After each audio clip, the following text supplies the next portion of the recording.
We are now in public session. I would just like to note at the start of it that Deputy Stanley is substituting today for Deputy O'Brien. Can I obviously just do a couple of little things before we go into our session properly? Remind members and witnesses to turn off your mobile phones, please. They do affect the sound quality for recording. I'd like to formally welcome Minister Paschal Donoghue, accompanied today by Ed Hearn, Principal Officer, and Mr John Kinnan, Principal Officer from the Department of Public Expenditure and Reform. Minister, as you know, the committee has requested a meeting with you and with senior officials from the Department of Public Expenditure and Reform to discuss the issues of the National Broadband Plan, particularly with reference to impact on commitments in the capital programme. I'd like to thank you for making yourself available to meet with the committee at short notice. We do appreciate that, and we should also note that the Minister will be engaging with us separately on the local property tax. I know we are going to do a session on that later on, but today's engagement is in relation to this, and I think you're engaging with us on the local property tax on June 11th, Minister. So just to obviously do the privilege statement, just to draw to your attention, witnesses to the fact that by virtue of Section 17(2)(I) of the Defamation Act 2009, witnesses are protected by absolute privilege in respect to their evidence to the committee. However, if you are directed by the committee to cease giving evidence on a particular matter and you continue to do so, you are entitled thereafter only to qualified privilege in respect of their evidence. Witnesses are also directed that only evidence connected to the subject matter of these proceedings is to be given, and they are asked to respect the parliamentary practice to the effect, where possible, that you should not criticise or make charges against any persons or entity by name or in such a way as to make him or her identifiable. Also, members are reminded of the long-standing parliamentary practice to the effect that they should not comment on, criticise or make charges against a person outside the House or an official either by name or in such a way as to make him or her identifiable. Okay, with that privilege statement concluded now, Minister, I'd like to ask you to make your opening statement. Thank you, Chairman. I'm pleased to attend the meeting of the Budget Oversight Committee today in response to the committee's request to provide clarification on the National Broadband Plan and advices received from my department in relation to, first, risks to the Exchequer arising from the project; second, impact on the National Development Plan and funding for other infrastructure projects; and then finally, the future budgetary impact of the NBP, its potential impact on the overall fiscal position, and measures to provide oversight and control over budget costs. I note from the agenda items listed for discussion today that the committee does appreciate the differing roles and responsibilities of my department and the Department of Communications, Climate Action and Environment in relation to the National Broadband Plan. However, I think it would be worthwhile to briefly recap on these differing roles and responsibilities to help inform our discussion this afternoon. When it comes to capital spending and the procurement of individual capital projects, in accordance with government policy and in compliance with the Public Spending Code, I can summarise the position as follows. I am responsible for setting the overall 5-year multi-annual capital expenditure ceilings and for allocating these resources across different government departments. My department is also subsequently responsible for monitoring expenditure on a monthly basis at a departmental level against these agreed ceilings. Decisions on who and where these allocations are then invested by individual departments are a matter in the first instance for the relevant minister, in line with the conditions of delegated sanctions specified by my department. My department maintains the national frameworks within which departments operate and make their decisions to ensure appropriate accounting for and value for money of public expenditure. These frameworks include the Public Financial Procedures, the Public Spending Code and National Public Procurement Guidelines. The management and delivery of individual projects within allocation and in accordance with the relevant national frameworks, such as the Public Spending Code, Public Financial Procedures, etc., is primarily the responsibility of the relevant individual minister. The Public Spending Code requires government departments and agencies to undertake an appropriate appraisal, such as cost-benefit analysis or cost-effectiveness analysis, on all expenditure proposals with an estimated value in excess of €20 million. This requires departments to submit their appraisals for such projects to my department for technical review in terms of the methodology used and to ensure compliance with the requirements of the Public Spending Code. Departments are further required under the Public Spending Code to continually update project appraisals or cost-benefit analysis as the procurement process evolves and as actual tender costs as opposed to cost estimates become available. My department may be consulted to technically review such updated proposals if necessary. While my department isn't involved in the assessment of the tenders for individual projects, if it emerges that the cost of a project is not being capable of being met within the agreed multi-annual capital allocation for the relevant procuring department, then that department must engage with my department to explore how to proceed in relation to the project. In the specific case of the National Broadband Plan, the Department of Communications is the sponsoring agency and the Government is the final sanctioning authority. Where the Government is the sanctioning authority, the Public Spending Code makes it clear that the day-to-day oversight functions of a sanctioning authority reverts to the relevant line department, in this case the Department of Communications. The Government is then involved at major decision points. My department has engaged with the Department of Communications throughout the process in relation to the economic appraisal of the National Broadband Plan. The purpose of that engagement was to technically review the economic appraisal to ensure that the methodology used was robust and in compliance with the requirements of the Spending Code. In addition, there was also ongoing engagement between the Department of Communications and my department in relation to the cost and affordability of the project.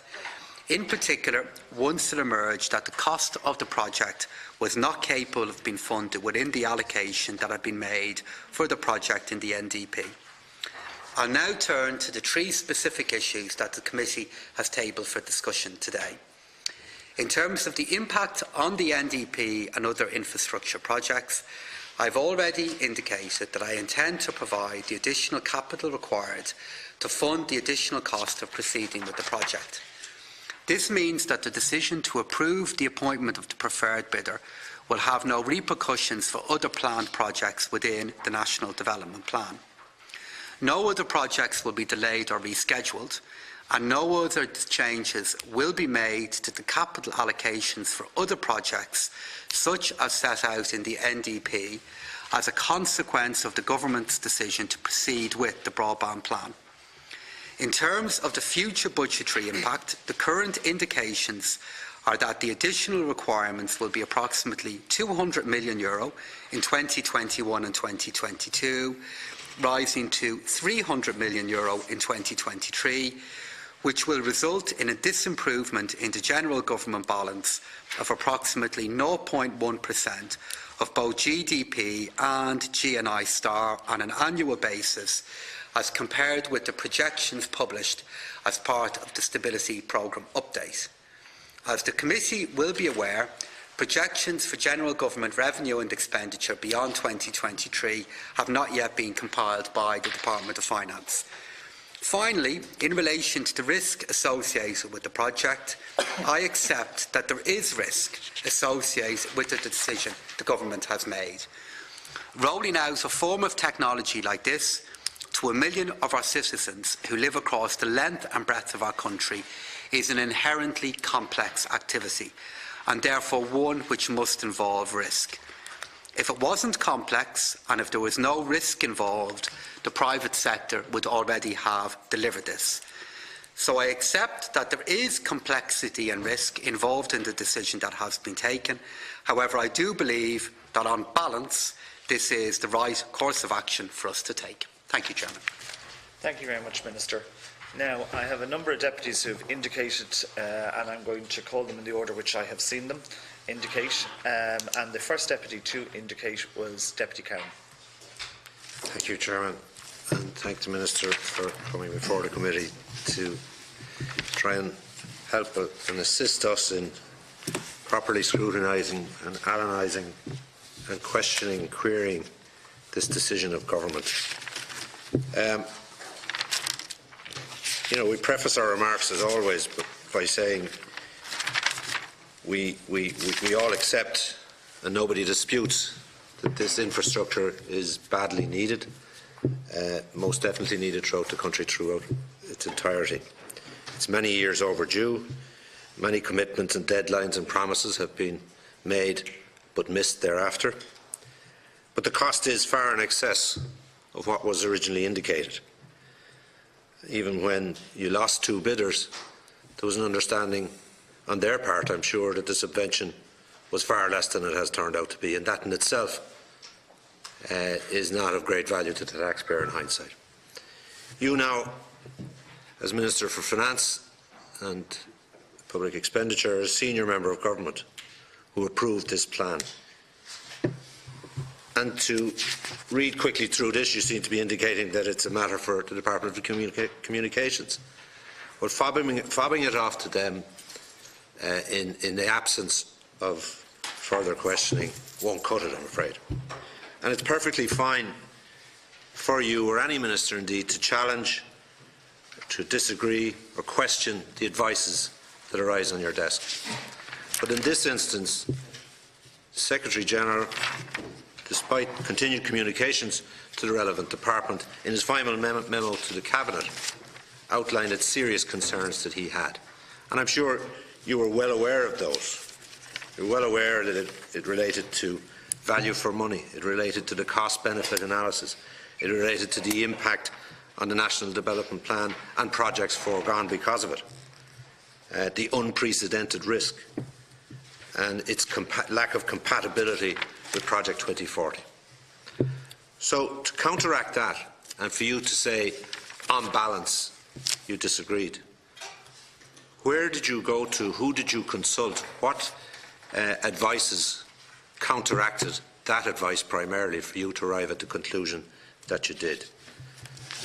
And to refer then to some of the specifics, in the first instance, if it were such, notwithstanding our questions, if it were such that this project was to proceed, if this contract was to be signed, there are aspects of it that we need clarity on. You have, the state will enter into a contract with National Broadband Ireland. National Broadband Ireland, we are told, is made up of, as per a question I asked on the 15th of May, was made up of Granahan, McCourt, Dublin, was made up of Tetrad, and was made up of another McCourt Global Holdings. Since you or your department have since clarified that McCourt Global Holdings is not a shareholder. But you and your colleagues have said consistently that the contract and the method by which the contract will be adhered to, that the risk is on those on National Broadband Ireland and not the state. And if it were such that risk is called in, are you sure there is a lien, for example, on the likes of Tetra? If NBI folds, does the holding company or the shareholders, do they walk away? And if they do walk away, that's not a lien on the state. That's not protecting the taxpayers' interests in the way in which you and your colleagues have said they will be. The other issues relate, of course, to the cost associated with this. The mammoth cost, far in excess of what had been indicated over the last number of years. And you say, it'll come from future taxes, it'll come from future revenues. It's almost magic, it's almost Freddie Mercury job. But I mean, you've got to be straight. It's either, as your Secretary-General says, capital projects foregone or not. I mean, where is the future revenue coming from?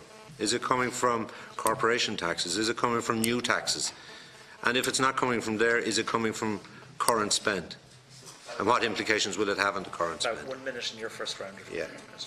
So that has to be clarified. For example, we're still awaiting details of the overspend in relation to the Children's Hospital. The 400 million. You gave details of 100 million in this year. There's 400 million between now and 2021. There's a further 400 million in relation to this issue between now and 2021. There's a further 1.5 billion 21 to 27. And you say it'll come from future revenues and has no impact. If it were so easy, you know, with those of the Defence Forces, if they wanted extra expenditure, I mean, could we magic it for them as well? These are the questions that are being asked on the doors. These are the questions people want answers to. And you have to be a lot more. I mean, if I haven't yet got details of the 400 million, we need details. Okay, we need to know what implications it has. Okay. And again, it refers back to how you counteract the advices that was given to you. What way did you respond to those? Who did you meet? What record of discussions or negotiations you had to allow you to arrive at a conclusion that you think on balance it should go forward? Thank you, Deputy Cowen. Just, Minister, before I let you back in, just for clarity for any deputies who joined us slightly later, as is per normal, every deputy has 5 minutes in an opening round of questions, at which point we revert back and go back to deputies to go again. But just to be fair to all colleagues here and to allow everyone an opportunity. Minister. Thank you, Deputy. And I want to open up by saying, in my description of what the decision-making process is for this project, I'm in no way seeking to diminish or dilute my own role within it. This is why I'm in front of this committee. And I am happy to and will answer all questions in relation to it, both as Minister for Finance and Public Expenditure, because while it is true to say that under the Public Spending Code, line departments are responsible for the implementation of their projects, given the two portfolios I hold, I'm fundamentally involved in these matters and will answer all questions in relation to them. By way of context to how I'm going to answer the questions that Deputy Cowen has put to me, I formed the view that there are three particular decisions that both this government made and previous governments made that have set the path to where we are today and the kind of proposition that we are now debating. The first one was the decision that was made 20 years ago to privatise Telecom Éireann. The second decision that was made is to go after 100% coverage. And the third decision, which was one that was made by those involved in the bidding process, is the preference for fibre optic technology. And I think those 3 points are fundamental for understanding the decision that the government will make when we look to go to sign the contract. In relation to the specific questions that the Deputy has put to me, and I think there are three, who did I meet in relation to forming my view in relation to this? Nobody beyond my department and the Department of Communications. My diary is published every few weeks, Deputy, with everything in relation to it and all the meetings that I have, and all of the engagement that I had with this matter was confined to the Department of Communications and my own two departments, and that engagement was very, very intensive and extensive and over quite a long time period. What is it that formed my view? What formed my view, Deputy, is actually a document that was published as part of the information that I released in the aftermath of the decision that was made, which is the options analysis, which went through every other option that the government or indeed any of you might decide to make to find alternative ways of delivering the National Broadband Plan. And I formed the view, Deputy, that each one of the options that were available either would have incurred significant delay on this process, additional risk, crucially wouldn't have delivered the 100% coverage, and finally would have raised further issues regarding certainty of cost in the future. And all of those led me back to the conclusion that I made, which is, I believe, on balance, the option that is available to us is one that I recommended the government to do. Because I went through every other one of these options at great length, in particular over the last 6 to 9 months. In relation to the risk that is there and how that's going to be managed, I am confident that the nature of the agreement that is open to the government to sign does find a way of managing that risk. And I say that for two particular reasons, Deputy. The fact that the potential contribution of the state is capped and is up to a certain figure is profoundly relevant to the decision that the government might make, because in any situation in which risk could occur in relation to either rollout, implementation, take-up or impingement on the coverage area, the fact that our exposure is capped is fundamental to why I believe, on balance, this should be done. And finally, in relation to how this will be paid for, as I've acknowledged in my document, in my opening statement, there are options that are available to us in relation to how it will be done. It's worthwhile making the point that the highest cost of this is liable to the state at the point in which our surplus is due to be growing. And there will be options therefore open to the government of the day, including me now, regarding how I could recommend that will be paid for. And I'll provide my views in relation to that both in the summer economic statement and then on budget day. I want to just conclude by emphasising the point of risk, that I think in all of your calculations about how to do this, Deputy, and your own views that you may form in relation to do this, covering 540,000 homes with 146 kilometres, covering 83% of our country with new infrastructure is inherently risky. And for those who disagree with the recommendation that we have made, I'd invite you to look at the options that I've also rejected and at a point outline why you think they're better. And I will engage, Deputy, with you here in committee and across the course of this process to answer your questions in relation to this. No, I'm going to let you come back. If there's a specific question you feel wasn't answered, just if you could state that for the Minister. Just two. You talked about the risk is capped from the state's perspective. That's based on the assumption that NBI has the capacity to soak any associated risk that they may incur. What lock system is in place within the contract to ensure that turns out to be the case? Because if it's not, you'll still be left carrying the can anyway. And that's why I said to you, NBI is made up of Tetrad and Granahan McCourt Ireland. Have they the capacity to meet the demands of the state in the event of this going belly up? It's as simple as that.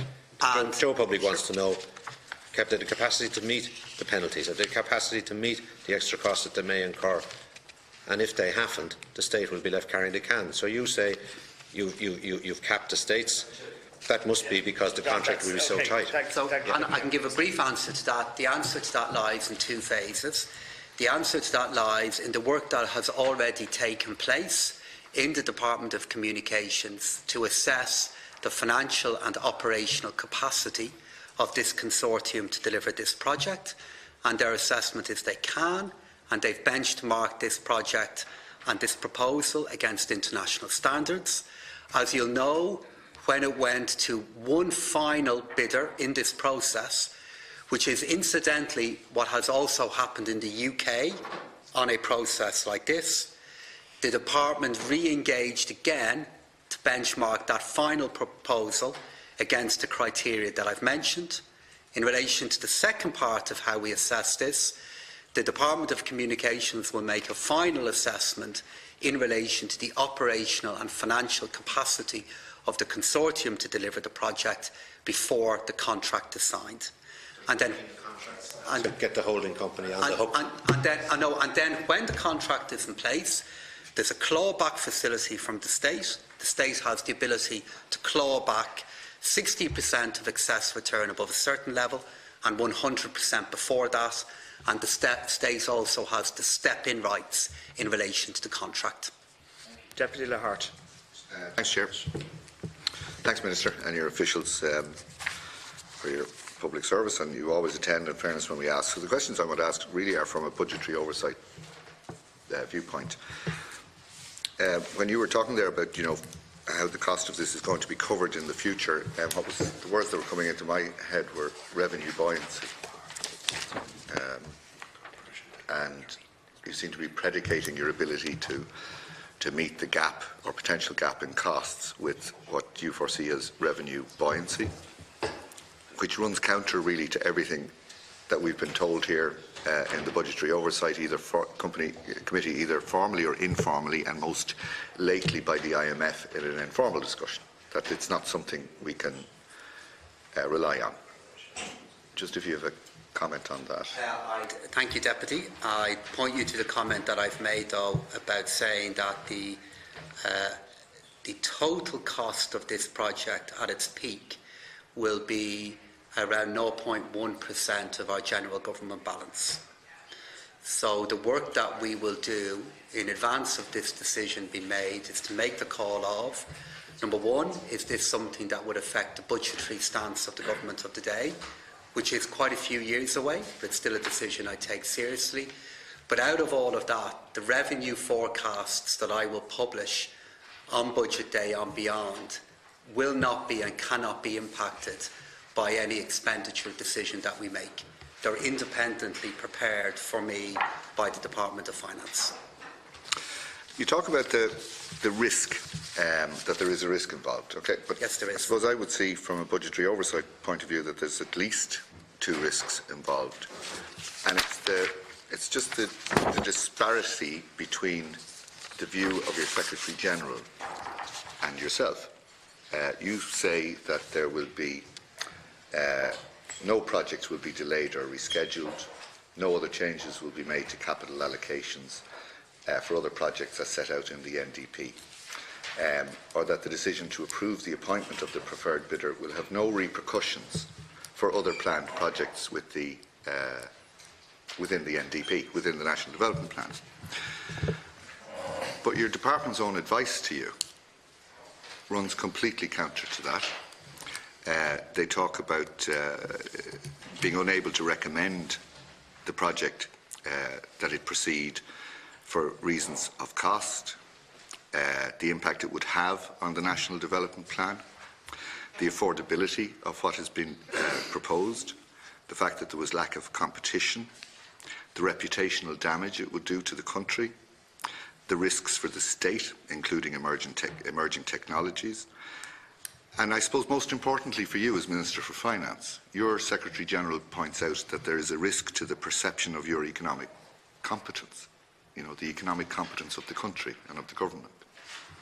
And in essence, they go on to say that for the current national broadband plan to proceed, a number of other key projects within the National Development Plan would have to be delayed or deferred, and they list them from primary schools to the Dunkettle interchange to primary care centres. Now, this is your Secretary General of your Department of Public Expenditure in his advice to you. I'm just wondering, how do you explain the gap between his advice to you and your decision as Minister, because you're taking responsibility for it today when you say that you recommended this option. So you have recommended this option against the advice of your Secretary General. I suppose a reasonable question to ask is, you know, why is your Secretary General still your Secretary General if you've gone against such significant advice on such a significant project? So just to deal with each of your points in turn, Deputy, the first point is to say is I published that advice myself because I decided for a decision of this magnitude, it is appropriate that all of the information in relation to us be made available. Deputy Cowen, and I think he may be acknowledging that there, wrote to me looking for the information, and what I decided to do was release it all once the decision was made. In relation to why I made the decision that I did, I've touched on some of the key reasons there with Deputy Cowen there a moment ago, which is that I went through all the alternatives regarding how this could be delivered. And I decided on balance that this was the appropriate course of action. Now, if you look at the final recommendation that was made to me, and it's a recommendation that's covered off in the document there, which is a lower cost option, that lower cost option also does not deliver 100% coverage and also involves different uses of technology. If I had made that decision, and government had made that decision, Of course, we'd now be involved in an appearance here in the committee regarding the number of people that are left behind and why we have used a technology that might not be the most resilient one in the future. In relation to your final point regarding why my Secretary-General is still the Secretary-General, and I work so closely with him, it's because I value independent and strong advice. We nearly always agree, we don't always, as is the case with a minister and any government department they work with. But that's the way we should be making decisions about major projects now. I can understand completely why you are scrutinising why I've made the decision, and I'm doing my best to answer your questions, Deputy. I'd respectfully also say that I think the fact that a decision like this has went through such debate, and I'm being open about it, and the Secretary-General of my department will be too, reflects the fact that this is a better way of making decisions. And I'm outlining why I believe, on balance, this is the best course of action that is available to government. Be supplementary there, because obviously, you know, this doesn't work out. This is not the committee you'd be coming back to. It would be the Communications Committee. We're the Budgetary Oversight Committee, and that's why I'm focusing on the budgetary oversight aspect of it. Did your Secretary-General read the options? Have access to the same options paper or options that you have? And the second thing is, you mentioned about costed alternatives. Can those costed alternatives be published? And finally, I mean, I do want to reinforce, I mean, it's fine, and obviously we want ministers, you know, with independent minds who seek advice from all quarters, but those points that are issued by your Secretary-General, particularly the ones around reputational damage, the risk to the perception of economic competence, and the endangering of a significant number of projects under the NDP by proceeding with this. I don't think you've answered the questions in a short way, but I don't think you've answered them comprehensively enough. But that first question of your Secretary-General has read the options. Your Secretary-General paper has had access, I assume, to the same options that you have had, and still came up with this advice to you as Minister for Public Expenditure. And I'm wondering, can you explain the gap in the difference in the two outcomes and two responses to those options papers? Thank you. So, number one, did my department and did my Secretary-General have access to the options paper and work that was going on? Absolutely. And at 3 points in this process, different options were looked at: 2015, 2018 and 2019. And my department was involved at each of those 3 points to look at different options. Number two, in terms of the costings of them, work was done, and I think the Department Minister of Communications has touched on this. The options paper that I have in front of me does have some indicative costs on it, and if that's not available to you or you haven't seen it, I'll see if we can share that again. Well, I believe it may already have been, but I will double check, Deputy. In relation to all advice and economic competence that is available to me, I mean, I answered Deputy Cowen's questions quite carefully in terms of who I sought advice from. It was advice within government departments on the matter. But fundamentally, the reason why I decided on balance that this is a course of action the government should go ahead with does go back to the 100% coverage piece, Deputy, which is that a key driver of much of the additional cost here is the decision to go with 100% coverage. And secondly, though this is not a decision that was made by government, but I believe it's the right place to be, is the choice of fibre optic technology. And in the recommendation that was made available to me, it didn't deliver 100% coverage. And in all of the options that we looked at, I could not find a way that will more credibly deliver 100% coverage than the one that is in front of us here today, Deputy. In relation to the effect on my economic competence, or perceived economic competence, that's a matter for you, for the country to decide, and for you to form a view on. But that's what your Secretary General formed a view on. He did indeed, and when we get into the broader debate on this, I'll be asking those who disagree with the decision that government has made to offer an alternative that gets to 100% coverage, that might be cheaper. And of course, we'll also be putting this in the round of all of the other things that are going on in the economy. 4% current expenditure growth over the last number of years versus 7% a decade ago, with a fraction of the credit in our economy that we did a decade ago. And we'll be having that debate, no doubt, at an appropriate point. Thank you. Thanks. The question I want to ask, the first one, is in relation to the overall financing of the project. And you've said about projected growth and all that, but there's also risks in terms of the level of corporation tax and multinational companies that we're aware of, and Brexit and other risks to the economy, which that projected growth may not work out. But the question I want to ask is that, in response to a parliamentary question from my colleague Jonathan O'Brien on 21st of May, it's estimated the National Broadband Plan would cost 200 million in 2021, additional 200 million in 2022, 200 million in 2023, and so on, right?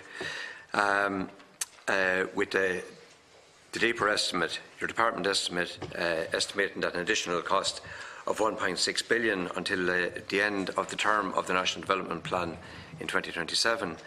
And in your opening statement, you said, and I quote, that you would provide the additional capital required from future revenues to fund the additional cost of proceeding with the project.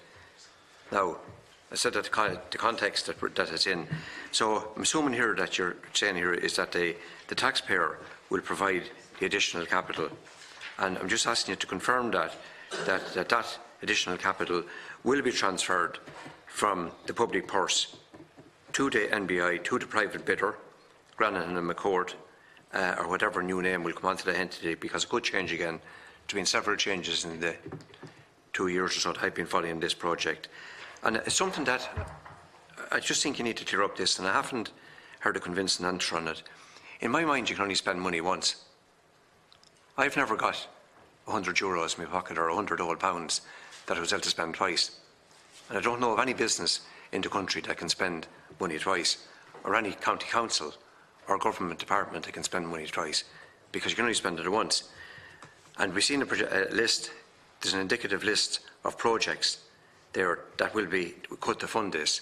Roads projects, primary care centres, schools, etc., etc. And to me, you know, can you confirm two things? That one is that transfer of money is going to happen, and the second thing is that where are you going to get it from? Because you either have to do one of two things. You either cut those capital projects and forget about them, or you increase taxation, whatever kind of taxation that may be, whether it's direct or indirect. You know, most likely direct. You can either do two things. That's my first question. The second question I have is in relation to, it is confirmed by your Minister and was previously set out by your Secretary General, Robert Watts, in released memos, that Grannon and McCord will invest only 180 million upfront equity capital. Now, a lot of us thought, particularly those on the Communication Committee, that it would be at least 50-50. Okay, but now it turns out that it's 180 million will be deployed, will be put up front in equity for the deployment of the broadband plan, with the state investing 2 billion in the same period in a project that won't even owned.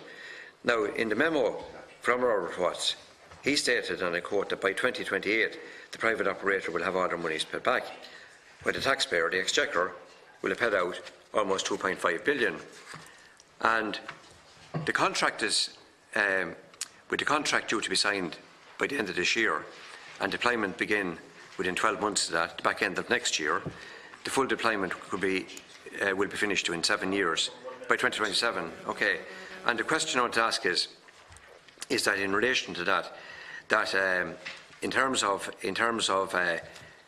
Granite and McCord could flip the business at that stage, selling it off, and despite the fact we'll say that it's fully rolled out at that stage, that they can sell that within 12 months of it, according to the documents that we've seen. So in your opinion, does that represent sound use of public funds? It's very, very high risk.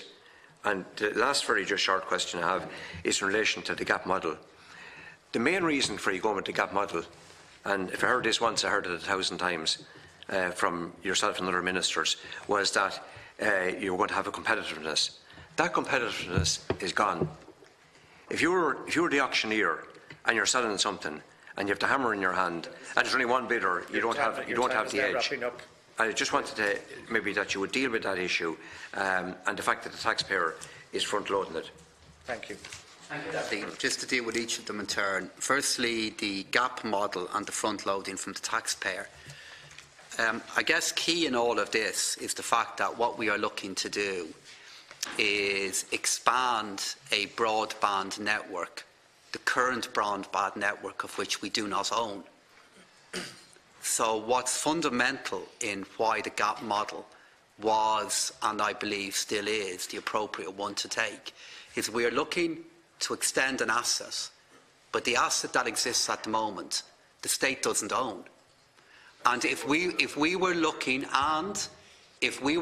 to create an asset to deliver 100% coverage, we would have to go and build it and then own it, which would cost more than what I, on balance, think is the preferable option to us, and open up a whole new set of risks and challenges as we go down the planning process and look to put in place new infrastructure. And that is why the rental or the concession model that has been used here is, I think, the best way for us to move forward. Regarding why the state's money is being front-loaded, it's because the delivery of the infrastructure has been front-loaded as well. So we have faced a charge, understandably, from, I know, your point of view, and the point of view of those who are looking for a broadband, that there is a delay, that they're disappointed that it's going to take up to 7 years to get up to the 100,000 homes per year, beyond the first year where we build up to that. So the reason why the investment is front-loaded is because the delivery of the infrastructure is at the start of the 25-year period, with the balance of the 25-year period being used to maintain it, with a further 10 years after that. In relation to your point there on equity and contribution, you're right that the equity contribution is up to €222 million. But the overall cost of this project is going to be in the realm of €5 billion. So there's a further €2 billion that the consortia will need to provide in order to deliver all of this. And our contribution is capped at €3 billion. And with a possibility, though not one I'm going to commit to in front of the committee here today, that the cost will come in below that as we work our way through the different phases of the delivery of this. And in relation to your point there regarding transfer of money, it's transfer of money, but it happens retrospectively. So at the end of each period, if the broadband has been expanded, the consortium gets paid. And if the contract is not delivered, they incur penalties and or they don't get paid. So are they paid for doing this? Yes, via a subsidy. Why do they need a subsidy? Because the private market won't deliver 100% coverage. And the subsidy is delivered retrospectively with many different clawback mechanisms in place. And in relation to the corporation tax piece, I mean, the great risk of corporation tax is that you relate corporation tax to day-to-day current expenditure. And as I said in response to Deputy Lahart earlier on, current expenditure has grown at 4% per year. We've massively increased capital expenditure, and corporation tax has played a big role in paying for that, in addition to dealing with the difficulty that I've had with a department over the last number of years. But even rooting that in, current expenditure growth is 4%. But I go back to the point that you said to me, Deputy. We are looking at extending an asset which we don't currently own. The question therefore arises, why would you want to own something if it's adjacent to something that is in private ownership? Could I just ask for a point of clarity on something? One small point of clarity. The Minister said, you know, and I mean, obviously income, you know, to fund capital spending, that doesn't, you can't magic up that money. That money has to come out of somewhere, and it has to come from state income, from taxation and other sources of income. And the question I'm asking you very directly is, how are you going to spend money twice? Because if you're going to use this pot of money for the national broadband scheme, to subsidise this private operation, which the state will not own, you know, you have to either do two things. You have to either cut projects made your point, or raise new taxes. And which is your intention? Neither, actually, you would say. Deputy, there are a number of options available in relation to how this could be done. But I draw your attention again to the fact that across the period the cost of this is due to accrue. It is a period now that, because we are running a surplus this year of 0.2% of national income, which is due to rise even with risk that we have built in next year and the years beyond that to well in excess of 0.5%. There are options open to the government and to me. Yes, you can make the decision to pay for it through taxation revenue that is being collected, but I emphasise the revenue forecasts are not done by me, they're done by the Department of Finance. And of course there's then the choice regarding the level of surplus that you run across that period. But I would make the point that once you have paid for this, it is then paid for a 35-year period. And unlike current expenditure, does not become a recurring year-on-year cost. The huge difficulty is when you commit yourself to current commitments that are recurrent and that you can't get out of without great pain. Minister. Deputy McGrath. Thank you, Chair. Thank you, Minister and officials, for attending. If I can keep it as interactive as possible, Minister, just with some specific questions. So, to clarify the amount of money that is required above and beyond what is currently provided for in the National Development Plan. So it's 200 million in 2021, it's 200 million again in 2022 and 300 million in 2023. So 700 million up to 2023, is that correct? That's correct. Okay, and so what you're saying is that will come from the future revenues. So in effect, you will have a smaller surplus, or if things took a turn for the worse in terms of the public finances, it would be increased borrowing. But it will essentially come from the resources you have already projected that you're going to collect out to 2023. I haven't made that decision yet, Deputy, because that's something that I'll be making in the context of the summer economic statement and then budget day. The only caveat I could add to what I have just said to you, if I may, is that for each of those years it is up to that. And the reason why I say up to that is because within those figures it does include a subsidy that may or may not be drawn down. Sure, but we have your projections for revenue out to 2023 currently. Those are only a month old. They came in the Stability Programme update last month. So, in effect, there's €700 million extra that has to be found over that period for the broadband plan. And what you're saying here is it will be from future revenues that you've already forecasted what those revenues will be. So the impact will be a smaller surplus or increased borrowing if things took a turn for the worse.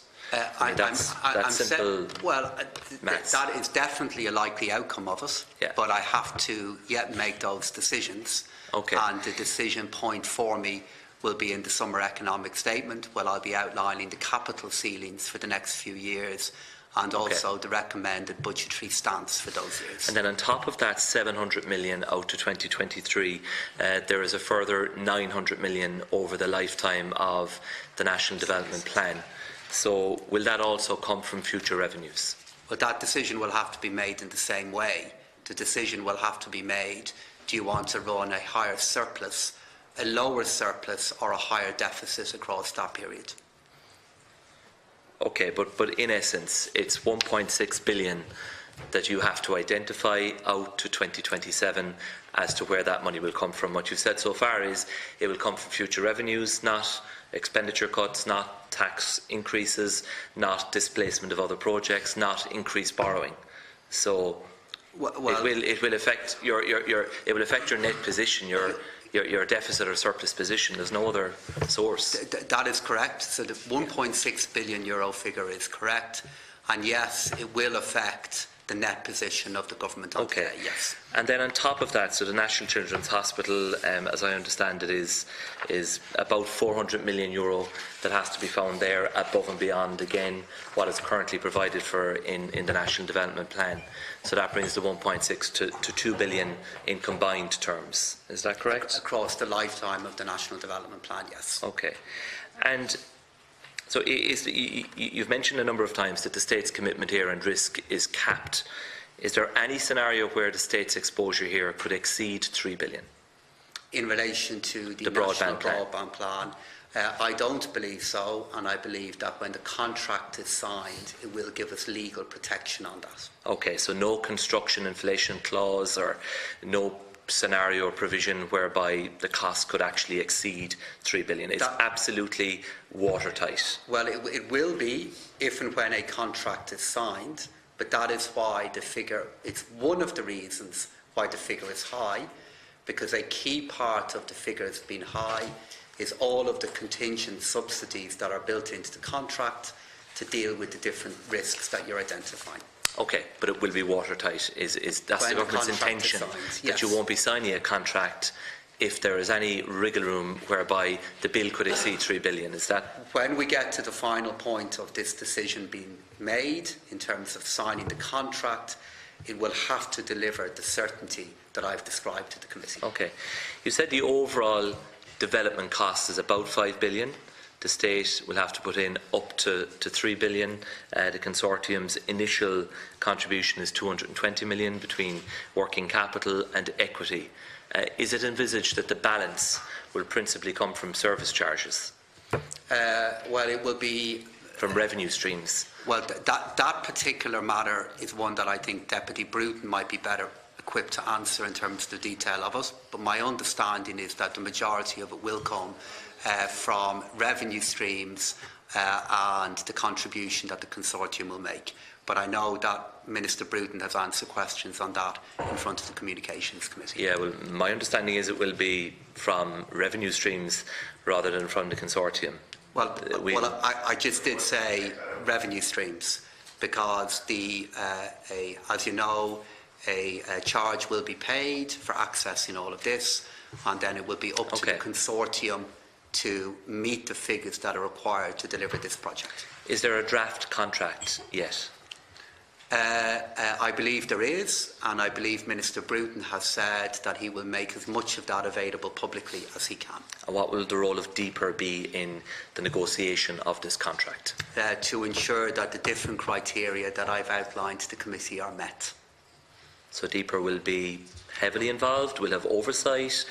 How would you just describe the role of DPER as opposed to the role of the Department of Communications in the actual negotiation of the nitty-gritty of this contract? Well, the negotiation of the nitty-gritty of this project does sit with the Department of Communications because they are the tendering department in relation to it. Our role will be to ensure that as that work progresses, that we're satisfied that it is progressing in line with two things. The first one is the public spending code, and the second thing is the assumptions that are laid out in the cost-benefit analysis. And then when a final recommendation is made by the Department of Communications, we will then be involved in assessing it against that before a decision is made by the Department of Communications and indeed government. Okay, final question for now, Chair. Just on the potential breakpoints, which, according to the letter from your Sec-Gen of the 16th of April, kick in Year 4, Year 6 and Year 10. And again, he has asked some pretty pertinent questions as to what would happen in the event of those break clauses being invoked by the government, one of which relates to the issue of ownership again. So in that scenario where midstream this project or this contract is terminated, The state has invested perhaps up to €2 billion up to year 6, according to the Secretary-General. What's the fallout from that? Who owns what? Well, at that point, the state does have the ability to step in, if it so wishes, in order to, if it believes that certain criteria are being met, we have the ability to step in and to acquire what is there. But I guess the key point is, Deputy, is by that point, if the contract has been fulfilled, we will have had 100,000 homes per year being connected to broadband. And it goes back to the point that I've teased out with Deputy Stanley. If the commitment is to 100% coverage and to the use of fibre optic technology, and you want to do that quickly, this is why the subsidy is front-loaded at the start. So what will things look like at that point? What it will look like at that point, and I think there's stepping clauses in year 4 and year 6, the state has the ability to step in, but if the contract has been delivered in line with how it should be delivered, and I expect that it will be, by that point, many hundreds of thousands of homes will then have fibre optic broadband connectivity. And would compensation be payable to the preferred bidder in that scenario where the state intervenes and terminates the contract? Look, this is a question which your Sec-Gen asked, so I assume it was answered. Yes. Well, what is the answer to that? You'll also know that there was a very detailed letter sent back by Secretary-General Griffin in relation to that letter. In relation to whether compensation will be due at that point, my judgment is that it will probably be unlikely if we're stepping in to take the contract and to acquire the network, but I'll come back to you and the committee with a more detailed note on that. Yeah, thank you. Okay, thank you very much. Thank you, Deputy. Thank you, Minister. Next, I have Deputy Ryan. Thank you very much indeed. Minister, is it not the case that we're actually in for 3.25 billion here? Because in those letters you referred to, there was the acknowledgement that we would have to pay 10 million a year in current expenditure for departmental staff. And as I discussed when they were in last week, you very rarely see a budget which is originally given withdrawn. The nature of the civil service, you know, very hard to take salt out of a soup. So are we not looking at 3.25 billion potentially rather than 3? I saw the transcript of the dialogue that you had with Minister Bruton in relation to this, and I read it, and I think in that dialogue he did say to you that there will be current expenditure commitments that the Department of Communications will have to incur, primarily in relation to the oversight of this contract, and I think that he did outline those figures to you. So it is 3.25 billion, just to get our figures right. All I would say, though, that's not the contract, though. The contract is the up to 3 billion that I have described. No, but it's the cost to us. And all that cost is on the state books. None of this, working with the private operator, is getting any of this off the state accounts. That is correct, Deputy, but I have become highly sceptical of projects that have the lure of being off the state balance sheet. Okay.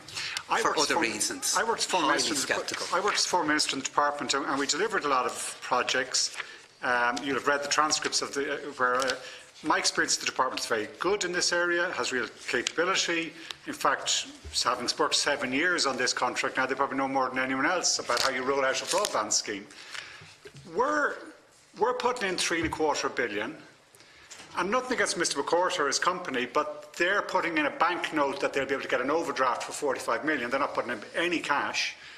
They get a rate of return. We don't know what that is, but I presume it's a good rate of return. The 2 billion you mentioned earlier on will be coming in. That's been paid by the Irish people. I still can't get. Why didn't we look at, even at the later stages, given that it's all on our books? It's all our cash, pretty much.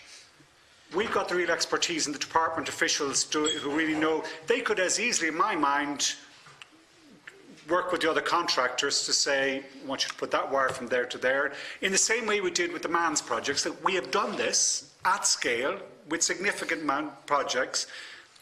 Why didn't we go concession model at least rather than gap model, given because in the end we would own the asset? I cannot get my head around why we don't own the asset at the end of this. So to answer each of them in turn, the officials that you have, I think, justifiably praised a moment ago in terms of the work they've done are, of course, the same officials that are making the recommendation from the Department of Communications to go ahead with this approach. They're the same people who have weighed up all the different ways of doing it and made a conclusion that this is the best way of moving ahead with something that is inherently risky and highly complex. In terms of your second question regarding why we don't own it, it goes back to the earlier point that I made, and I could see the merits of it at the time, so I'm not going to adopt an overtly political point in relation to it. But the decision not to own our existing broadband network is fundamental to the decision regarding whether it is worth our while owning this extension or not. It's fundamental. Why is it because you would then be saying, Deputy, that we are then looking to own an extension to this broadband network, which is one we don't own, which would then mean the very risk that all of you are justifiably raising with me, all of that would sit with the state. We would then carry all of that risk. So part of the questions that colleagues are understandably putting to me is about the risk of this. If this was to be state-owned, the question would then have to be raised, why don't we own all of the broadband network, which would clearly involve a decision in relation to air, and then all of the risk that you're all justifiably concerned about would all then sit with the state.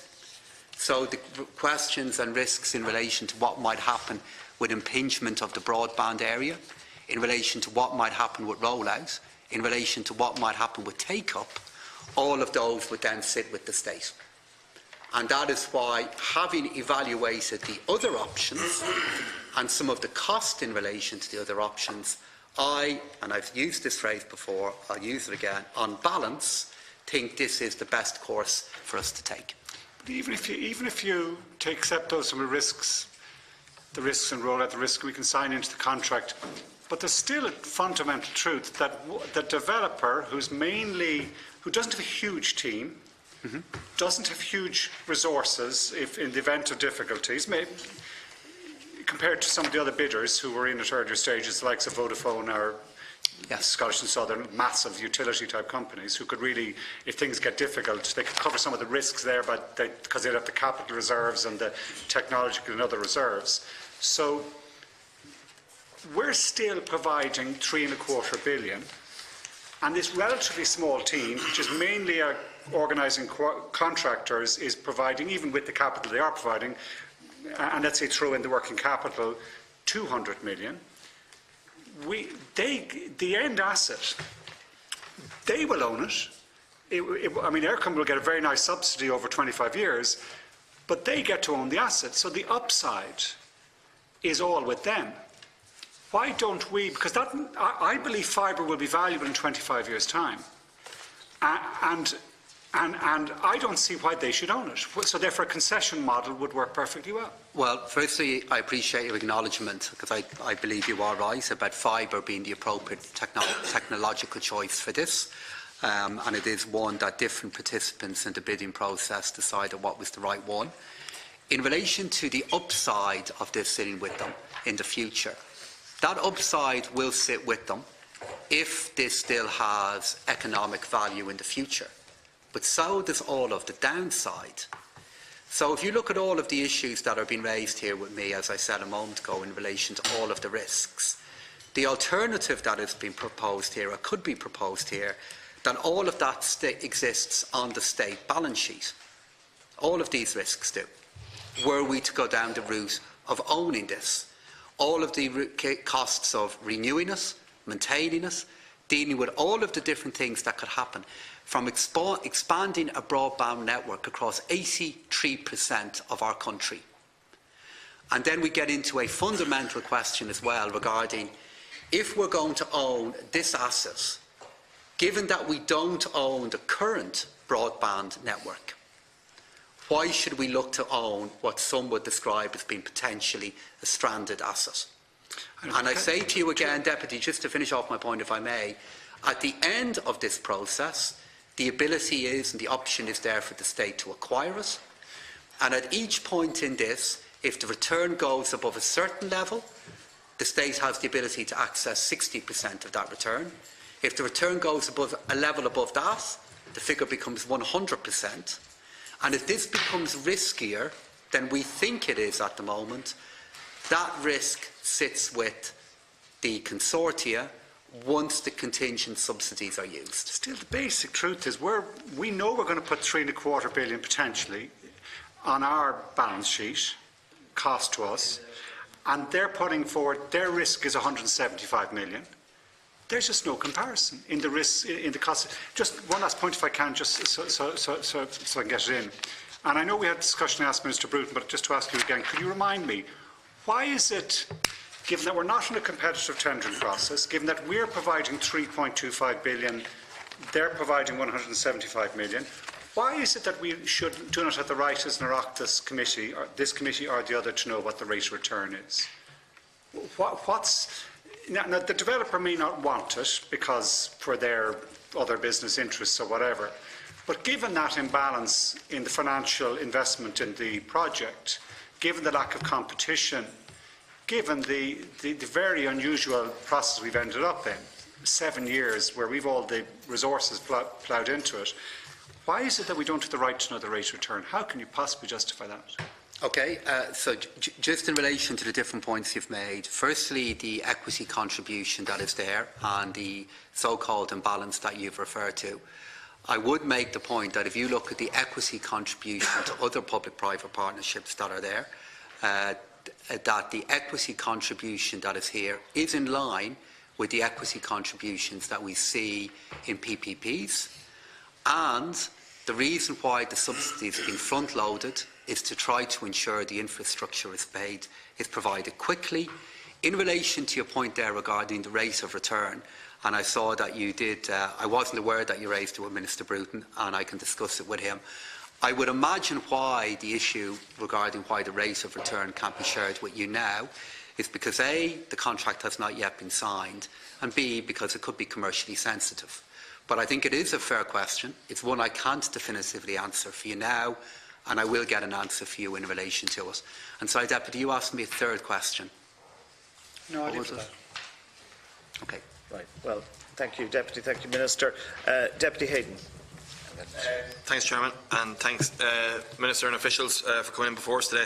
Maybe just an initial point that I've probably made on media a couple of times when I've been out on this topic, that broadband is regularly compared to the electrification of Ireland, and when the electrification of Ireland happened, people at that time thought it was simply to bring light into their houses. Nobody could ever envisage all the myriad of uses we would have for electricity down the line from that. And to my mind, high-speed broadband fibre broadband is exactly the same. We will have uses that will be crucial to how we live our lives in the very near future that we can't even envisage yet. And I think very quickly we're moving from a position where high-speed fibre broadband is seen as a luxury to move into a necessity. And just as we wouldn't consider living in a house without electricity at the present, very soon we wouldn't dream of living in a house without high-speed broadband very soon. So then, therefore, the reason I make that point is that we're not far off a position where people, if we don't address this deficit in rural Ireland, those people will move out of the rural areas into larger towns and cities where they can access that, and the whole knock-on impact in relation to against everything we're trying to do to have balanced regional development in our area. I also think this fundamentally comes down to whether you believe or not in a person's inherent right to live in rural Ireland, live in a rural one-off house. And it's a point that I felt the need just to make here, that I do believe people in rural Ireland are entitled to the same standard of living as those in our larger urban conurbations. Minister, can you give me an outline maybe to the history of the role of your department in the early part of this process around the procurement element? Would the Department of Public Expenditure in the last government have agreed with the approach of then Minister Pat Rabbitte around the procurement process as it went to Cabinet, and then later when Minister Alex White would have proposed the gap-funded model? Was that something that the Department of Public Expenditure approved of as well? So in terms of the involvement of my department in this process up to this point, Deputy, I guess the key points in relation to it would have been across between December 15 and July 16, when we made the decision in relation to a gap funding model. The other key points would have been for across 2018, when there was considerable engagement in relation to the cost-benefit analysis, and towards the latter part of 2018, when the need to look at other alternatives became apparent. My own department was heavily involved in that as well. Yeah. I note you... And sorry, in relation to the gap funding, we were involved in that. We recommended the gap funding approach.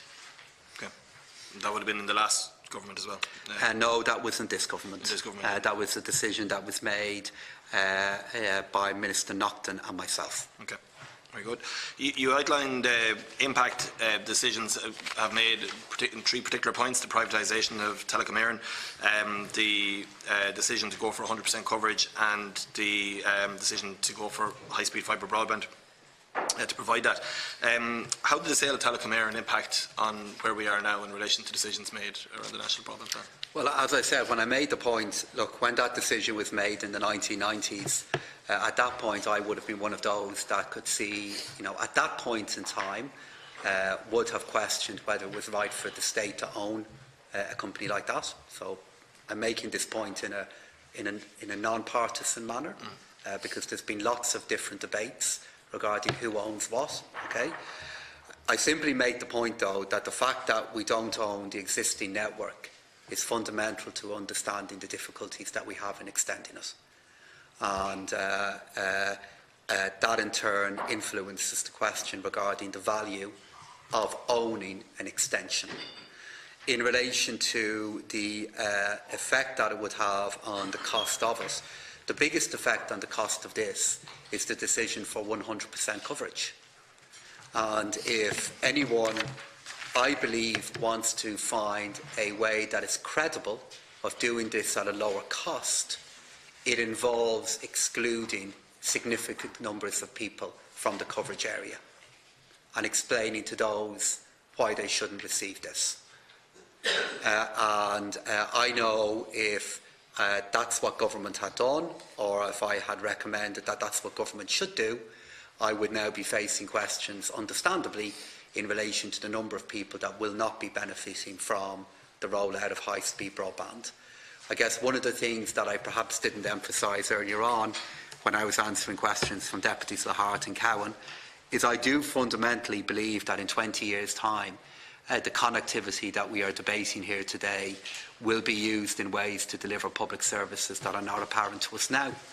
And I do believe it will form an essential part of what citizenship might look like. No, that's overstating it. It will form an essential part of what accessing public services will look like in the future. Okay.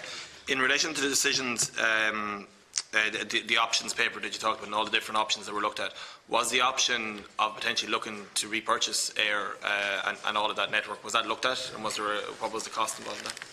Yes, it was looked at, and we did have a discussion. It was one of the options that we looked at. One of the issues that emerged in the consideration of all of this is the cost involved in all of this, the fact that a portion of Eir did change ownership, and the cost of that was in the many billions when that happened. And we would then face the challenge then if we would have looked to acquire Eir, which meant we would have spent a significant amount of the state's money acquiring a network for those who already have coverage, which would have then led to the next question regarding what are you going to do to expand that coverage, which cuts into the debate we're having here now. And of all of those options, Minister, on the options paper, was there any option that was provided that would provide 100% coverage at a reduced cost than what's been talked about here, and that could be done in the same time frame? If none that I could credibly identify, and if what we were credibly identifying one that could have been better than the outcome of the process that the Department of Communications has led, that would have had a big effect on the decision that we have now. Of the other companies? Sorry, Of the other companies that were involved in the earlier stages of the procurement process, was there agreement among those that fibre optic cable was the best approach? Fibre optic was the preferred technology from the last group of bidders that were involved in this. Okay. The tendering process was technology neutral. They identified fibre optic. Do you have any analysis of how profitable you envisage NBI to be down the line?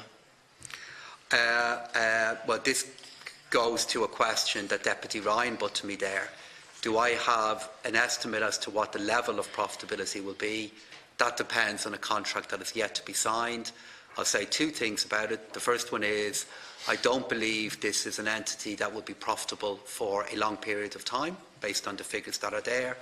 And secondly, the scale of the company that we were talking about at its peak could be approximately €150 million. So in the debate that we are having here, it's important to be clear here regarding the scale of the entity which will be running this operation. Okay.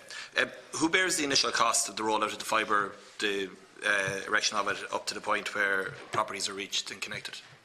Well, the cost of this, the cost of it is borne by the consortium, but of course they get a subsidy of the state to do it. In relation to the cross-benefit analysis, I know from the communications from the Department of Communication, that you know they question the methodology and elements that weren't allowed to be included in the cost-benefit analysis element of it. Can you outline what elements of perceived benefits from the National Broadband Plan were excluded from the cost-benefit analysis? There was 6 in particular that were excluded. The first one was the benefits that might be accrued to citizens in terms of education. Number 2, what might happen as a result of an acceleration in home working. Number 3, the benefits of social inclusion, which are obviously inherently difficult to monetise. Number 4, what would happen as a result of less pressure on transport. And then number 5, the area of health.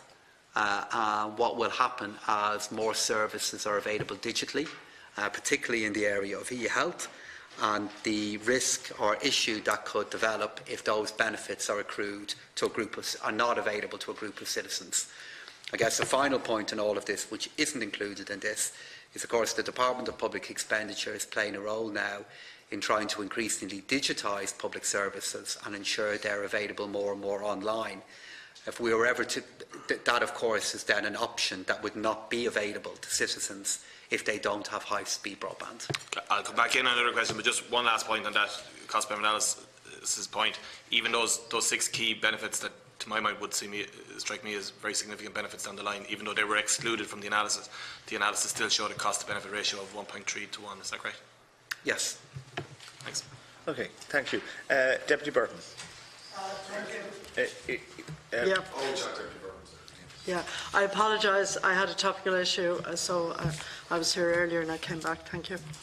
I have to say, Minister, that I'm very concerned about the aura that now surrounds this project. The fact that there was extensive wining and dining of ministers who are members of government and who may or may not have discussed the project at a number of dining opportunities. I think that it is extraordinary in the history of public procurement in recent times, given the ministerial handbook, that this would have happened. And I frankly wonder, in terms of your department and your department's role and your related department's role in relation to ministerial conduct and behaviour in guarding the state's interest and not allowing commercial interests to take undue advantage of the state. Where did you make any inquiries as to where the senior civil servants in the department, the line department, were when these social contacts were underway? Because I think anyone who has read the ministerial handbook would literally be very, very shocked at some of the revelations which were made. This remains a fear factor underlining this project. In other words, in the conviviality of a social type occasion, would basically the state get taken for a ride? Because obviously at times people on the commercial side can be very charming, very compelling, and you can get carried away that if they're millionaires, billionaires, that the people who are acting on the other side in a government context, that they could risk being anxious to please. Did any of that concern you in terms of propriety? But also, you referenced there Aircon. I mean, the fact is that as a financial project, which was initiated by a previous government, Fianna Fáil, to a great fanfare of excitement, the fact is that that investment in the financial model has been flipped over and over and over again, and is currently being flipped again. So my second question is, what is to prevent the investors who have been identified as the investors in the project flipping the investment once the investment has been established? Because the nature of state risk in relation to public to PPPs or parallels to PPPs is that if you have a private investment in something that is a public good, and we've heard a lot of discussion of the importance of this public good, the state can't suddenly, in the event of the investment being flipped or the investment failing, the state can't close the public good. It can't close the hospital, it can't close the road, and I would put it to you, Minister, that it can't close the broadband network, because that would be unacceptable to citizens. And so, while the conversation is about risk being transferred to the private investor, the reality is quite different. And I would also like to ask you as well, do you have a figure for the total amount spent on consultancy to date? We've heard references to a whole host of different kinds of studies, value for money, CBA, and so on. Can you give us a broad cost figure for the consultancy cost today?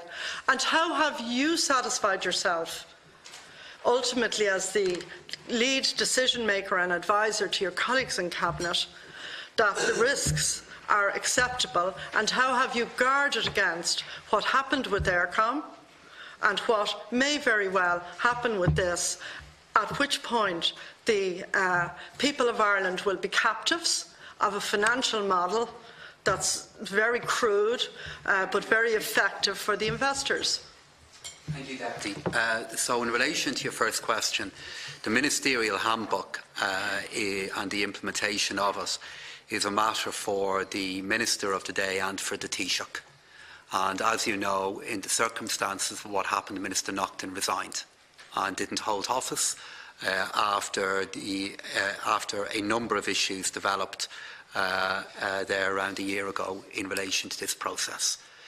So Minister Naughton resigned, and I believe the key thing for me in relation to answering your question regarding whether it was influenced in any way is the investigation that was commissioned by the Department of the Taoiseach by Mr. Peter Smith into what happened, and that report concluded that no inappropriate influence took place.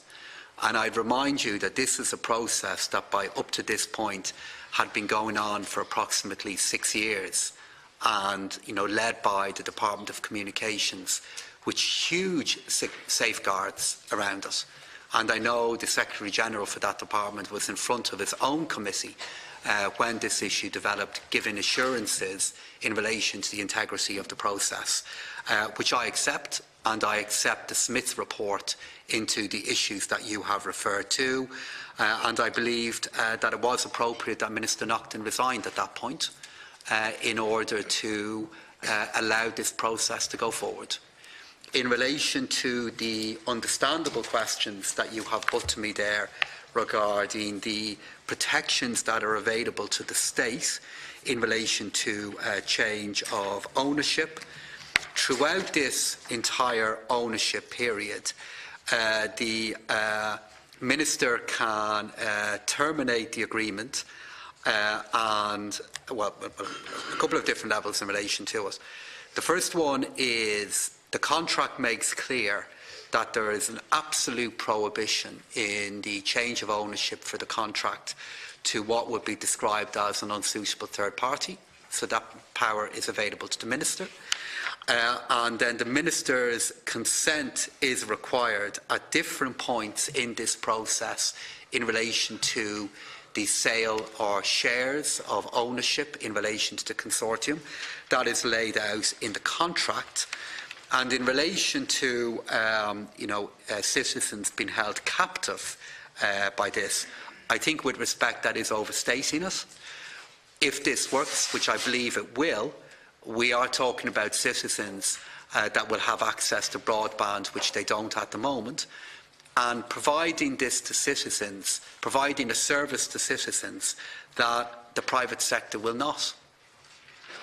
But one area I do agree with you on is what has happened with Eircom, where we have seen that organisation change ownership on many different occasions. Again, at that point, when the decision was made, I could see merit in it. Having now been in this role for a number of years, I think the government that you and I were members of were wise not to make sales of any assets at that point. Minister. No, I'm sorry, Deputy. Can I have a very brief question? Just a tiny question. Very brief question. Yeah.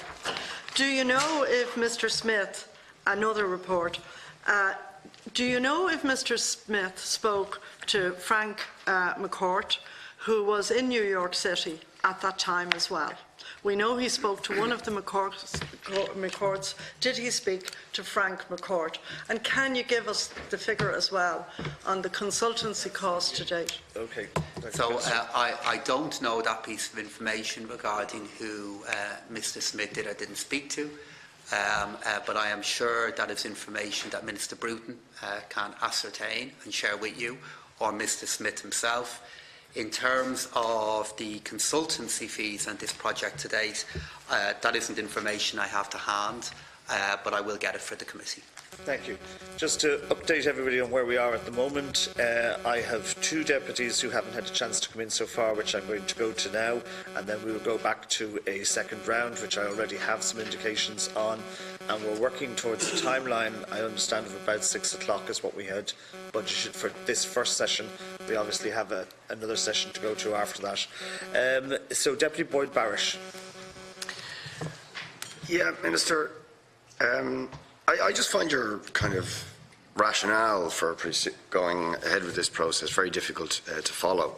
I mean, if I hear you rightly, you are sort of acknowledging that the privatisation of telecom, of Eircom, has landed us in this situation, and the fact that a lot of privatisation, that much of the broadband network is already privatised, means even though it's not a good situation that we're in, we now have to continue with the privatisation process because it wouldn't make sense to have it one bit public and one bit private. And that this will also, you seem to be saying, minimise the risk for the state. Now, I mean, that to me is a very peculiar logic that doesn't really stand up. I mean, first of all, on the risk issue, don't we carry all of the risk? Because regardless, don't we carry all the risk? Because this consortium could unravel, it could fall apart. The people involved might just decide we're not going to make enough money out of this, there mightn't be enough take-up, and we will end up holding the baby. Right? The only risk they're taking is the 200 million. So we are, in any event, or the 175 million, we are taking all the risk. And all the upside is for them. So we pay 3 billion, they pay 200 million. If things go well, they own the asset. If things go badly, we hold the baby. Right? So why on earth would we not use our investment to guarantee that we have the asset at the end of it? And it's not really a risk for us in that sense, if we did it that way, because we need the thing. Right? I mean, it's only risk because these people are in it for money. That's why it's a risk. Because if they can't make money, their thing could fall apart. And isn't it also, by the way, very unusual that we have a consortium that has been given this that isn't even the original consortium? It's evidence of that the original Grannon and McCourt consortium was different people who then pulled out. Evidence in front of our eyes, if you like, that this consortium could also unravel. So I just can't see the logic for persisting with this. And then you have your own general secretary, or what do you call him, permanent secretary, saying precisely all of that. I find it rather bizarre. And the other question I had was about the board. Okay, the National Broadband Ireland board. You're saying that somebody will be on that board to look after the public interest, right? But didn't we have that with the National Children's Hospital? There was supposed to be somebody looking after the public interest. And they didn't, because the collegiality, confidentiality of the board trumped their accountability to the government, to the department, and so on. Isn't that exactly what reason do we believe that exactly the same thing won't happen again? Thank you, Deputy. The key level of risk here is not the desire of anybody to earn a profit. It's the fact that we're talking about expanding an expensive asset to 1.1 million people who don't currently have it, and the private sector is unlikely to supply to them. That's the level of risk here. The fundamental factor in all of this is whether you want to move away from 100% coverage or not. That has the very big effect on how much this is going to cost. And to my mind, having worked on this now for quite a while, that's the decision that we need to evaluate. And I believe a commitment to 100% coverage is understandable in context of what will happen with public services in the future. But that is where the risk emerges from. You may feel that it is better for the state to carry all of that risk. I think there is benefit in that state, in that risk being capped, which is why I think this is, having weighed up all the pros and cons, the safest way forward for us.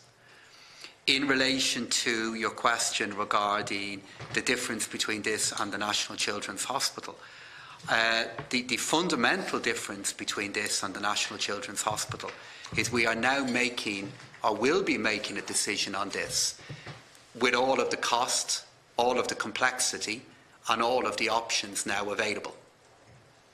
So we have a tendered cost. The contract will not be signed now. The contract will be signed with the tendered cost known and a contingency structure in place. And that is different to what happened in the National Children's Hospital, where because of the two-stage planning process, a decision is made to go ahead, and as you're well aware, Deputy, the cost is different to what is anticipated. And then in relation to the role of the person on the board, yeah, I will be making sure and working with Minister Bruton that the person who's on that board has very clear duties to perform, and they're very clear about what they need to do on the board. But under a minute, Deputy, to let you know. But you haven't really answered the question. Isn't it highly possible this consortium could unravel? Right? And therefore, don't we actually carry all the risk anyway? You keep saying we're capping the risk. How are we capping the risk? If this consortium goes belly up, it's not capped. We'll end up holding the baby. Well, so regardless of what, structure you put in place, how tight the contract is and all the rest of it, it could unravel because this is a private for-profit consortium whose capacity to do this is frankly questionable.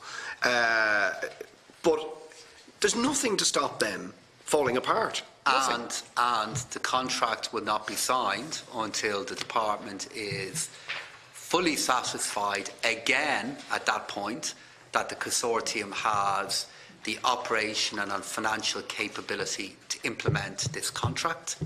So that is the safeguard at that point regarding how this will be dealt with.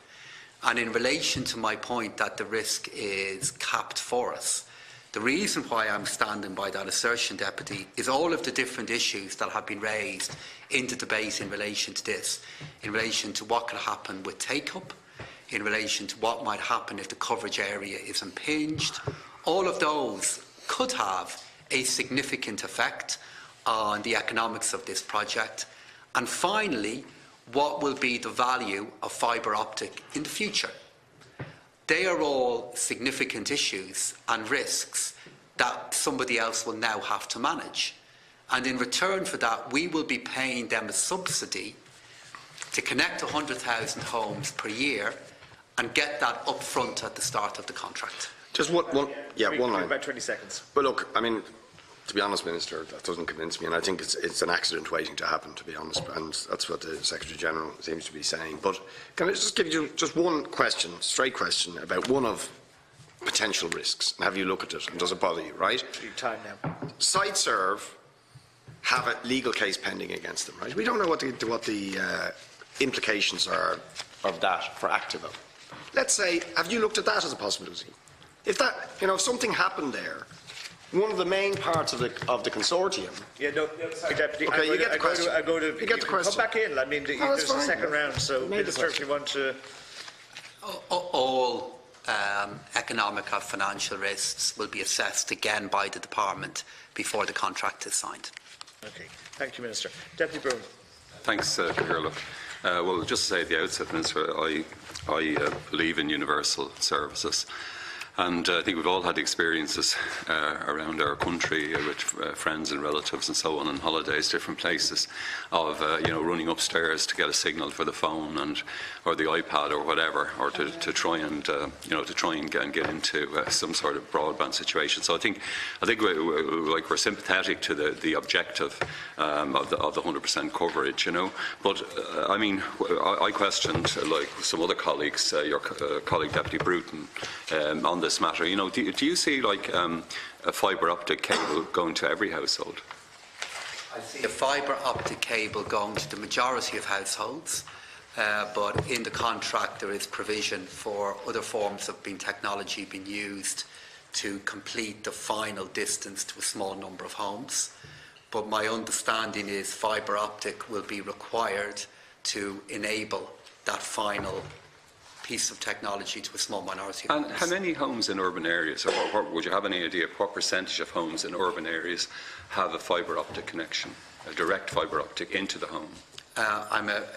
That particular question is one that Minister Breathnach is probably better informed to answer than me, but I would just note that fibre optic is the technology choice that, for example, has been used by Air to expand their coverage, and fibre optic is the technology that has been used in many other countries to improve coverage. But it's said that, I think Air has said that, it brings fibre optic to more or less to the street or to the entrance to the estate.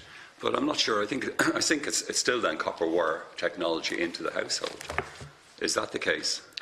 Well, for the majority of homes that would be covered by this contract, it would be a fibre optic. So in actual fact, directly to their premises. In actual fact, therefore, this programme would give better coverage to, and I admit that people are hard done by at the moment, would give them better coverage than most of the rest of the country has. I don't believe that will be the case, because I believe that fibre optic is a form of technology that is likely to be used more and more for the delivery of existing services. Well, we also have the situation, Minister, of 5G. and the development of 5G of the platform. We also, and I mean, again, I'm straying into Deputy Bruton's territory, I know, but I asked him this as well. There are other parts of the spectrum, apparently, I don't know, down the line, maybe a few decades, that we will be utilising. Well, what I'm trying to say is, I'm trying to get it. We're going with a plan, and the Minister doesn't seem to know exactly what we're doing. From a technical point of view, the person who is going to spend this money for the public, if the government survives, doesn't seem to know what he's doing. Well, I can assure you, Deputy, that Minister Bruton knows exactly what he's doing. And of course, I'm in front of this committee answering those questions that I have responsibility for. Well, probably if he knew what he was doing, Mr. Bruton, he would have been the leader. I have a pretty clear idea he would have been the leader of Fine Gael. What my responsibilities are. Yeah. But fortunately, while I have been answering your questions, I have got some material in relation to the fibre optic question that you posed to me. That's backed up the point that I made to you a moment ago. So, for example, if you look at what CSIRO are doing, which, as you know, includes ESB and, I believe, Vodafone, they're using fibre optic to expand and upgrade their existing rural network, which is going to be going to 300,000 premises. And AIR has recently made the decision now to upgrade its urban network to 1.4 million premises, and they're using fibre optic as well. But is that going again, Minister? Is it going to the household? Fibre optic is also the technology that has been rolled out. The reason I'm asking you this, in many other your own Secretary General, Minister, your own Secretary General Robert Watt, who has spoken to this committee on a number of occasions. I mean, and not on some occasions when we wanted to see him, of course. But I mean, he and his colleagues put forward Plan Z. And Plan Z seemed to be, certainly, I think those of us who are now backbenchers, but who might like to be ministers, you know, we would see it as a sort of incremental way, fairly fast, to build out fibre optic nodes, to go to those. I think Robbie Watt mentioned 900 strategic central points. He mentioned those points, to build it out to there, and then to take it on with the existing network and with 5G. It seemed to me to be a reasonable plan, and of course it may be what is actually implemented, as we know, depending on what happens now in the next number of months. But I mean, it was a reasonable plan, wasn't it? And it's the one that you should have seriously considered. I mean, there can be. I know Deputy Bruton referred to the great Donogh O'Malley. He was one of our greatest ministers, introduced second-level education. He went out actually to my own alma mater one night, and he just announced he was sort of going to do it, etc. But I mean, second-level education had been coming up. I don't think it's a fair analogy in a sense, because obviously the whole structure of the development, the rollout of broadband was profoundly impacted by the decision to sell Eircon. And, you know, obviously we keep coming back to that. But the thing that constituents that drives them, I think, crazy about this, what they would regard as a very flawed plan, Minister, and the current bid, you know, is that we won't own whatever the asset is. We won't own that asset. They would see it as a chance on a fifth of the network even, to start getting the state back into where we always should have been, holding on to the national e-network, you know, protecting our digital independence and so on. You know, we're not doing that. And isn't that the worst feature of it? So why haven't you gone with Plan Z, and why aren't we holding on to our infrastructure, which we're largely paying for? As I said a moment ago, and to reiterate it, fibre optic is the technology choice that is being used to upgrade our existing broadband network. Deputy Broughan opened up his questions to me by saying that he was a committed believer in on universal public services and 100% coverage. Plan Z didn't deliver 100% coverage, Deputy. It moved towards it, though, very fast. Didn't deliver us. No, and I have no doubt at all, Chairman, that if I was in here advocating Plan Z, Deputy Broughan would be castigating me for not delivering universal coverage. I think you are being prudent, which have ceased to be, Minister. Deputy, you're just out of time on your point. Now, we have heard from all deputies on one occasion. We have a conclusion to our first session here at 6 o'clock, so I have two deputies who've indicated again at this point Is there anybody else wants to come back in? I have 3 deputies. Okay, so I'm going to, just to be fair to everybody, I'm just going to indicate up front that there's a couple of minutes, say, to everybody, just to try and let everybody back in, and that'll take us through till 6 o'clock. Deputy Cowen, you were first up. A couple of questions, and if I could take them one by one. In the first instance, many outstanding issues and clarifications remain outstanding prior to a contract being signed, and you said you won't do that until you're happy that those issues are resolved. If for any reason a contract is not signed, what is the State's obligation to the consortium, it now having conferred preferred bidder status to it? Well, given that the contract would not have been signed up to that point. If it's not signed at all? Yeah.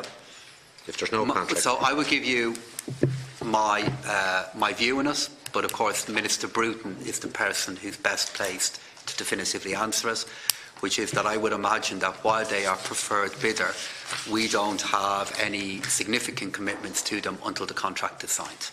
But Minister Bruton, if it's not signed? Well, if you don't get the clarifications we asked for and the lock system to ensure the State is not on the hook in the event of them going belly up. But it is an ongoing procurement process, and I don't believe there will be any significant commitments that we would have to the bidder until that procurement process has concluded. So you're not answering the question? Well, I think I'm answering the question with the best knowledge that is available. Have we an obligation to pay a consortium compensation if the contract is not signed? I'll have to come back to the Chairman. Okay. Secondly, you said you were heavily involved in studying alternatives. Were the alternatives based on information provided by Broughan and McGrath? No, that was work done by the Department of Communications and my own department. In what you did publish and the information that's there, that's not retracted, that's not blanked out, it says that the information presented in this document have been developed with the intent of illustrating what could potentially be achieved as a Plan B scenario using high-level assumptions and assuming favourable timelines to complete a number of complex tasks. The subsidy estimates presented in this paper, as well as the costings, revenue projections, timelines and other supporting assumptions, have been extrapolated from information provided by the bidder and experience gained through engagement with the market through the MBP intervention programme over the last 5 years. That would seem to indicate to me, and it doesn't to you, and you need to tell me otherwise, that the information presented to you in relation to alternatives came from the bidder. The information, well, I guess the key part of that is that the insights that would have been used in the entire procurement process would have informed options that would then be put to me. But I know from the fact that my own department was involved in this that we would have formed independent views regarding the pros and cons of the different options. This is the paper that was between yourself and the Department of the Taoiseach for your consideration only, that you published. And it says, timelines and other supporting assumptions have taken from information by the bidder and experience gained that you mentioned by your own officials or the other department officials, but from the bidder. So the options that you say that you were heavily involved in studying and making a decision thereafter was in the main options that whose information contained within it were provided by the bidder who got the contract. No, that is not correct, Deputy. What would have happened and what did happen is the two departments, first the Department of Communications and then my own department were involved in this, at 3 different points looked at policy options that were available that were different to the course of action that we were on. With information provided by the bidder. Those policy options, of course, our ability to implement them would have been informed by our experience of the procurement process, as you have acknowledged, and though it would not have been the case that the bidder would have been able to influence the other options. What would be in the benefit of the bidder in doing that? That's the exact point of my asking you this question, because the paper that you produced states that specifically. The other thing I wanted to ask in relation to it, the alternatives are high level. Is that correct? Well, the alternatives, we look at all of the different policies that could have been alternatively pursued. Are they as detailed as the final proposition in front of us? No, they are not, because this has followed a tendering process, but they're sufficiently detailed to form a view as to whether they will work or not. So they're high-level assumptions, is that correct? The assumptions? No, I disagree with that. They are all options that are laid out in the document that I referred to earlier on.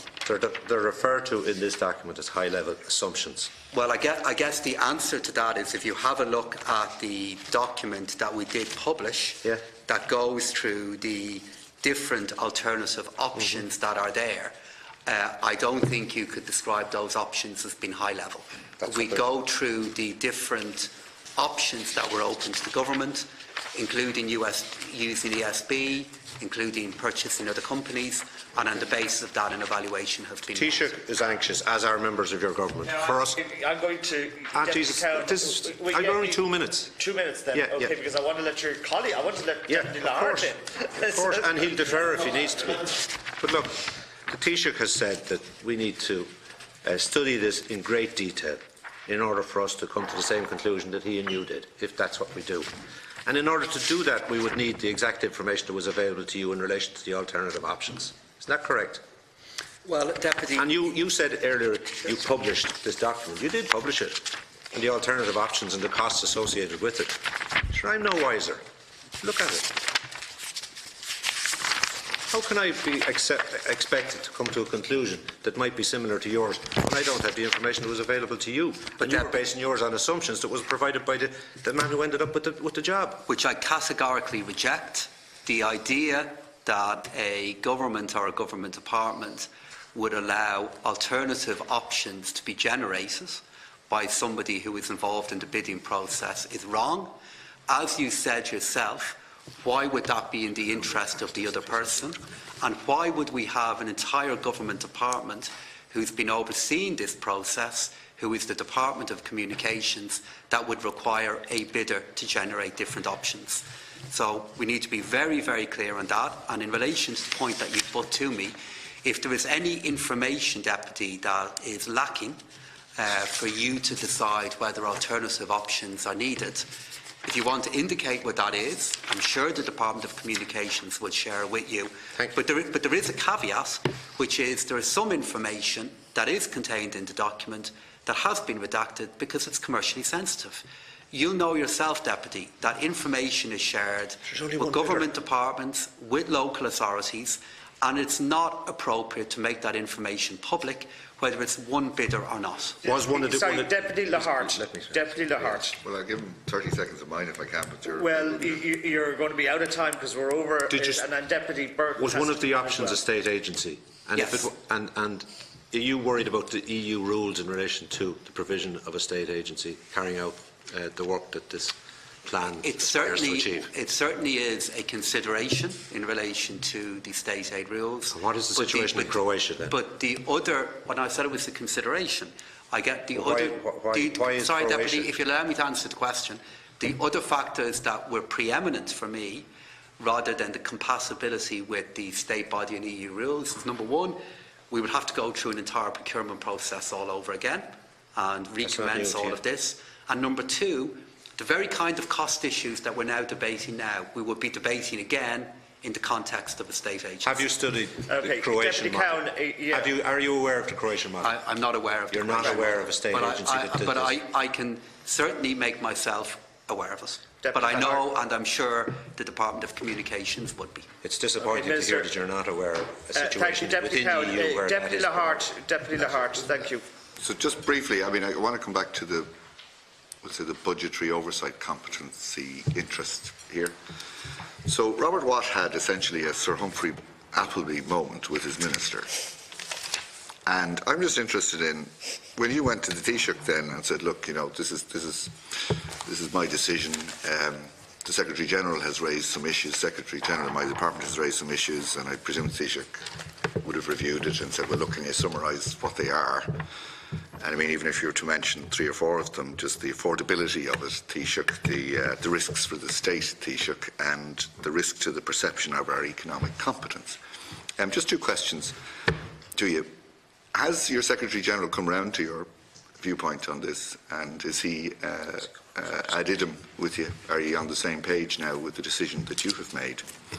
And then in the department's own, your departments, and this is your department, Minister, so you're the Minister with responsibility for this, produced a document, National Broadband Plan, Concerns and Risks, April 2019, and even under the benefits, your department, which you are politically responsible for, produced this document a month ago, and under benefits it even says that there are emerging, so much to Deputy Cowen there, Deputy Lahart. Emerging technologies and future developments could render this investment obsolete, I'm putting in the words leading to, quotes, an unprecedented risk for the state.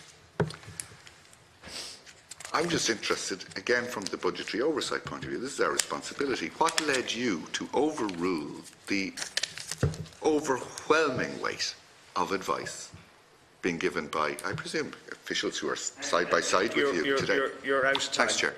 So in relation to the current views of my department as Secretary-General in relation to it, I mean, their role is to provide advice to government and to ministers about decisions that are made. And then it is up to me to make a decision and then to be politically accountable for it, which is what I'm doing now and what I will do in the future. That is the way our system of government and representative democracy works. And the kind of engagement that you have publicly seen by the publication of these documents happens on pretty much every big decision we make. But because this is a unique decision, the information is published, it's available for you to see. In relation to your question regarding what caused me to have a different view and form a different view to my department on it, two things. The first one is the array of benefits that are not captured in the cost-benefit analysis and the value that I believe those benefits will have to our citizens and to our economy in the future. And secondly, the fact that having looked at every other option, and we look at the engagement I had with Deputy Broughan at the moment, he was looking for Project Z. None of the other options deliver against the objective of 100% coverage and give me a guarantee of lower cost. And that is the reason why I made the recommendation that I did. Thank you, Minister. Deputy Burton. Thanks. You indicated earlier that you agree that the private investor, the successful bidder, has the right under certain conditions and terms to sell or flip the investment. But we have a situation where they are making a modest investment around the 200 million mark, and what we understand is that the private operator is risking far less of their own funds. They're going to recover all of their initial investment by 2028. That's what's been indicated. That's a very short timeline for an investment that earlier was being likened to the ESB, because so far the ESB is a 100-year investment. So the 2028 is really quite a short timeline. And we're at that point in 2028, according to your plans, the state will have spent in its investment into the project something like 2 billion and committed something like 2 billion. They'll have committed something like 2 billion. So this constitutes probably, would you agree, a massive transfer of public value from citizens to a small number of private interests. Now, your logic is that citizens currently without broadband will benefit, and we all understand and we're all anxious that they have broadband. There is, I think, a common agreement on that. But the level of reward to this private investor who may flip and sell, compared with the state's investment over a narrow timeline in terms of very, very big investment of something like a 10-year period, the comparison between the two and I say this, you know, as somebody who worked as an accountant, is genuinely extraordinary. And then when you throw in the considerations of all the improper contacts between investors in this project, some that we know about, we don't know if we know about them all. Thank you, Deputy. It really, really raises the most serious questions about propriety and about how citizens' money is being spent. So the flip side of what you have just said there is, of course, the fact that by that point 500,000 homes would be connected to broadband, which they don't currently have. The flip side again of what you have said there is it's a 25-year contract with a further 10 years after it.